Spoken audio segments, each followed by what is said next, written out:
What type of love did the human beings have for him, the companions? The men and women who saw him, traveled with him, who heard his recitation of the Quran and prayed behind him. It was a love that caused them to compete over the water that would fall off his body when making wudu ablution. And the one who said this was an enemy of the Prophet Muhammad alayhi salatu wasalam. His name is Urwa ibn Mas'ud al-Thaqafi. Urwa, he saw how the companions behaved with the Prophet sallallahu alaihi wasallam when he went to the other side to negotiate with the Muslims. He couldn't believe what he saw. Urwa, after seeing how they behaved, he went back to the pagans. He said to them, they're not gonna hand him over. And let me tell you what I saw. He said, oh my people, I have visited kings before. I have visited myself, the Emperor of Rome, the Emperor of Persia, and the Abyssinian king. However, by Allah, in my life, I have never seen a community who honor their king more than the honoring of the companions to Prophet Muhammad sallallahu alaihi wasallam. And then he elaborates upon what he saw. Even the spittle that would come out of his mouth, it would find its way to the hand of a companion who would use it to wipe over his body and wipe over his face. How blessed they were, how lucky they were. Allah has placed barakah in that. And whenever he instructed them to do something, they rushed to fulfill the instruction. And whenever he would do his ablution, it was as if they were on the verge of killing one another, fighting over the remains of the water. And when he spoke, it was silence. They wanted to hear what he had to say, and not one of them would look him straight in the eye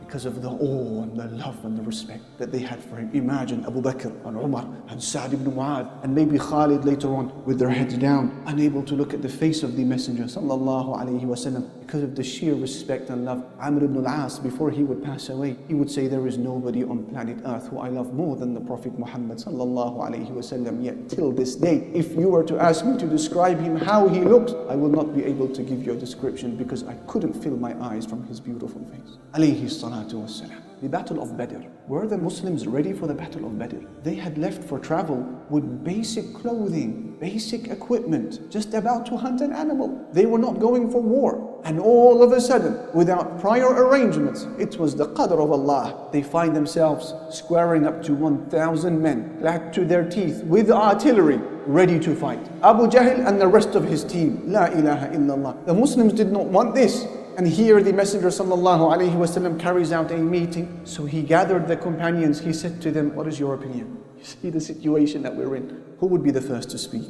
Abu Bakr radiyallahu ta'ala anhu. And he would give a beautiful khutbah. We are with you till our last breath. And then Umar, Amirul Mu'mineen, would stand up and he would speak and gave a beautiful sermon, no less beautiful than Abu Bakr, saying we're with you unconditionally. And then Al-Miqdad ibn Amr would get up and speak. And he said beautiful words that the companions would envy him for. Allah inspired him to say these words because our beloved sallallahu alaihi wasallam needed to hear those words. He said, O Messenger of Allah, proceed to what Allah Almighty has commanded you to do. We are with you. And we will not say to you like the children of Israel said to their prophet Musa, go, you and your Lord, fight. We are staying right here. That's what they said to him. He said, we will say to you, go, you and your Lord, and fight. We are right behind you fighting. The Messenger sallallahu alaihi wasallam was happy to hear this. But once again he said, give me your opinion, O people. What was he waiting for? The opinion of the Ansar. And he had made an agreement with them that if I need help from you, it's within your territory. They're outside of Medina now. So he wants to know if they have his back. This is life and death. They may not go home after this day, and many of them didn't go home. Sa'd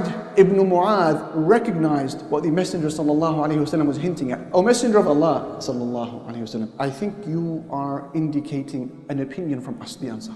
O Messenger of Allah, allow me to speak, because I am Sa'd ibn Mu'adh. I represent the Ansar, and they will not behave or speak before I do. Therefore, allow me to speak on all of their behalf. Messenger of Allah, proceed to what Allah Almighty has commanded you to do. Take from our money as you wish. Leave from our money as you wish. Make ties with whomever you wish. Cut ties with whomever you wish. Messenger of Allah sallallahu alaihi wasallam, if you were to travel to Barq Ghamdan, 500 kilometers away from Medina, a very difficult terrain, we will be right behind you. Rather, if you were to plunge into the sea for war, you will find us right behind you in the middle of the ocean. This was when the Messenger sallallahu alaihi wasallam became convinced that it is the correct thing to do, and Allah Jalla Jalaluhu would then send the army of the angels to support those believers because they deserved it. Before the Battle of Badr erupted, our beloved sallallahu alaihi wasallam is now, imagine lining up the lines, and with him was a stick.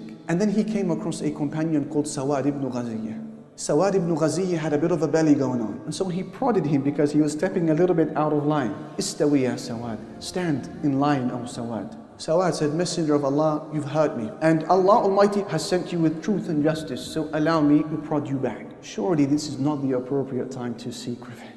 Leave it until after war, right? The Messenger sallallahu alaihi wasallam, the Imam of Justice, stood in front of Sawad and he said, yes, of course. And he raised his garment. He said, prod me back. And then Sawad pounced onto the body of the Prophet sallallahu alaihi wasallam and hugged him very tightly and kissed him in the middle of his torso. He said, Sawad, what made you do that? He said, Messenger of Allah sallallahu alaihi wasallam, you see the situation that we're in. It's likely that we're not going to ever return home to our families. And so I wanted the last thing that I experienced from this life, contact with your blessed body. Subhanallah. These were the men and women who loved the Messenger sallallahu alaihi wasallam. After the Battle of Uhud, a woman from the tribe of Dinar, Ibn Hisham narrates, was given the news that her husband had been killed. And she said, what happened to the Prophet of Allah sallallahu alaihi wasallam? They said to her, we are very sorry to tell you that your brother has also been slain. She said, what happened to the Messenger of Allah sallallahu alaihi wasallam? They said to her, forgive us for giving you this heavy news on this day, your father has been slain. She said, what happened to the Messenger of Allah sallallahu alaihi wasallam? They said, Alhamdulillah, he is well.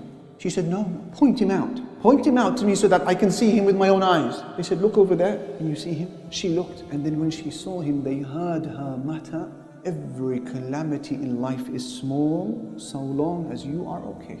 Father, brother, husband, no husband to go home with that evening. She said, every calamity is small as long as you are okay. SubhanAllah. After the Battle of Uhud had subsided, Messenger sallallahu alayhi wasallam said to Zayd ibn Thabit, go back to the battlefield and look for Sa'd ibn Rabia. We can't find him. And if you meet him, say to him, I say to him, Assalamu alaikum wa rahmatullahi wa barakatuh. And so Zayd ibn Thabit, he returns back to the battlefield of Uhud. And he looks for Sa'd ibn Rabia until he finally finds him on the ground, heavily wounded, breathing his last. Zayd ibn Thabit leans down to Sa'd ibn Rabia and he whispers into his ear, saying to him, the Messenger of Allah sallallahu alayhi wasallam has sent me to you, giving you salam. And he said, how do you feel? Sa'd ibn Rabia, with a terribly weak voice, responds to Zayd by saying to him, return to the Messenger sallallahu alayhi wasallam the salam from me. And O Zayd, I would like you to convey a message to my people, the Ansar.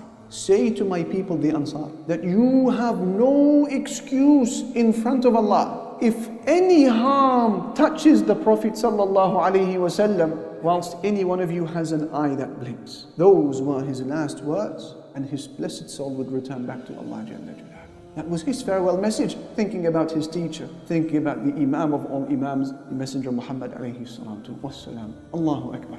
May Allah forgive us and inspire our hearts with true love for the Messenger sallallahu alaihi wasallam.